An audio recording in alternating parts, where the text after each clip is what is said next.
ito yung hinahon ko na umabot ng 39.7% yung gradient. Ang taas no? Parang hindi na totoo. Good day mga paps, mapapasabak na pala tayo sa matinding ahon ngayon. Kaya kumain muna ako ng peat bar para may extra tayong energy. Dito nga pala tayo aakyat sa Villa Florentino mga paps. 5 nga lang pala kami magkakasama at itong si Jade ay first time pala makakapunta dito. Climber daw siya kaya titignan natin kung kakayanin niya ba. Pagdating sa part na to ay nagtaka ako bigla na wala kasi yung daanan mga paps. Nasira pala siya ng bagyo kaya kailangan namin tawidin tong ilog. Itong si Kuya William nga pala yung unang tumawid. Lakas ng loob no? Kahit malalaki yung bato at basa yung daan ay kayang-kaya niyang tawirin. Nung nakarating na siya sa dulo ay ako naman yung sumunod. Dito daw sa mga bato ako dumaan pero pagdating ko doon ay ang lalim pala.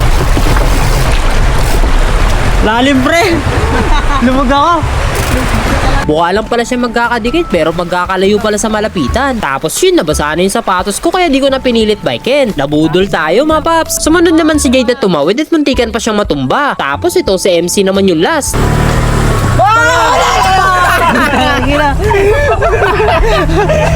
May nakita ata siyang isda mga paps kaya sinubukan niyang hulihin. Nung nakatawid na ang lahat ay agad na din kaming umalis. May mga gumuhong lupa pala dito, buti na lang pwede pa siyang madaanan. Dito na nga pala magsisimula yung ahon mga paps. Excited si Jay dumahon na sa unahan na agad. Pagkaliko mo dito ay bigla na lang mag-iiba yung style ng daan. Ang hirap nito mga paps, sa isang side lang tayo pwedeng dumaan. Masikip pa at pwede kang ma-outbalance kapag nilikot mo yung manubela mo. Tapos may paparating pang sidecar kaya kailangan namin magmadali dahil wala silang madadaanan. Sana all nakatubay, lakas talaga umahon ni Idol. Nung unang punta ko dito mga paps ay sumemplang yun na sa unahan ko. Di niya kinaya yung tarik kaya tumumba siya pababa. Sa kaliwang side ako dumaan nung natumabot ng 42.1% yung gradient. Mas matarik kasi sa part na yun mga paps. Di naman tayo minamadali na naka-sidecar sa likod at hinihintay lang tayo makaahon. Pero kailangan natin bilisan at baka may bumaba na namang sidecar. Magkakasalubungan talaga sila mga paps. Pagdating sa part na to ay lumiko muna ako para makadaan yung sidecar sa likod.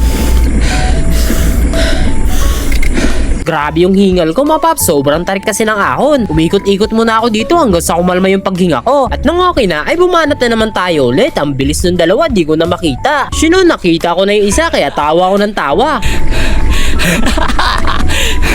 Pre, alis! Pre! Alis!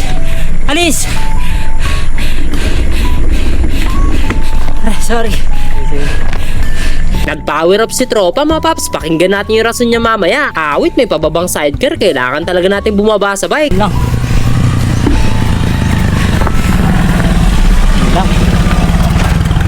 Nung nakalagpas na ay sinubukan kong bumalik sa bike kaso natatakot ako baka di ko maklipin agad. Kaya ayun, nagtulak na lang tuloy ako. Pero nung tingin kong kaya na ay sumakay na ulit ako sa bike. Minadali ko ng ahunin at baka may bumaba na naman. Tawa ko ng tawa dito mga paps. Tumigil na naman kasi sa ahon si tropa. Tingin nyo, ano kayang rason nito? Naman kasi nakulong-kulong.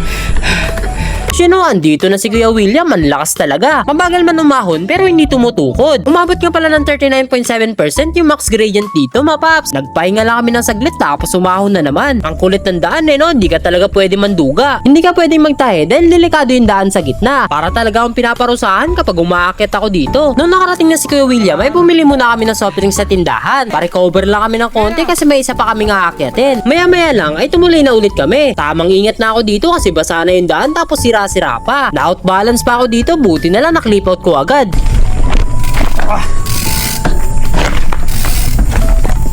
Nahihirapan din ako mag-clipin, maling side kasi naaapakan ko. Nung narinig kong may paparating ay hindi na ako tumuloy.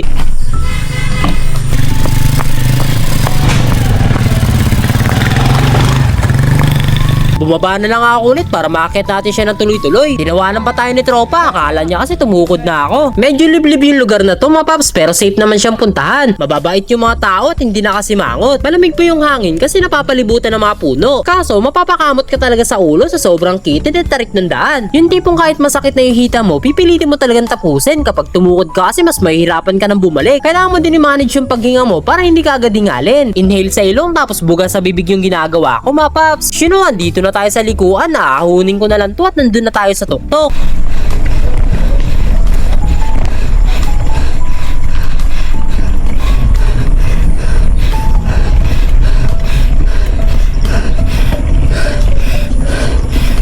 Sa wakas, natapos din ang paghihirap, pwede na tayo magpahinga. Solid yung view dito, kitang kita mo yung ganda ng mga bundok. So hanggang dito na lang mga paps, salamat sa panonood, ride safe palagi!